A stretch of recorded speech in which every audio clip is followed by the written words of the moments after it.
দর্শকরা এই ছবি তো গ্রহণ করবে। আর আমরা যেহেতু একটু গল্প নির্ভর ছবি বানাতে চাই, এর আগেও যখন আমরা গত বছর তুফান রিলিজ করেছি সেটাও শাকিব ভাইকে নিয়ে একটা কমার্শিয়াল সিনেমা, কিন্তু একটা গল্পের সিনেমা। সো গল্পটা খুব ম্যাটার করে আসলে, এবং দর্শককে এটা আমি হিস্ট্রি থেকে বলছি, সবসময় দর্শক ভালো গল্প, ভালো অভিনয় এবং ভালো তো যে কারণে আমরা আজকে খুবই খুশি। সেকেন্ড ডেতে এইরকম ট্রিমেন্ডাস রেসপন্স, এটা আনবিলিভেবল, এবং আমি মনে করি এটা চলতেই থাকবে।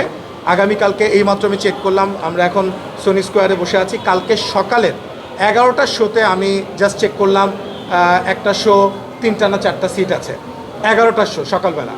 আর দুপুরবেলা, বিকালবেলা, সন্ধ্যাবেলা সব হাউসফুল, এবং লোকজন টিকিট পাচ্ছে না। আমাদের বন্ধুবান্ধবরা আমাদেরকে ফোন দিচ্ছে টিকিটের জন্য। সো টিকিট দেওয়ার ক্ষমতা তো আমাদের নাই, দর্শকরা টিকিট কেটে ফেললে সেই টিকিট তো আর আমাদের দেওয়ার কোনো ক্ষমতা নাই।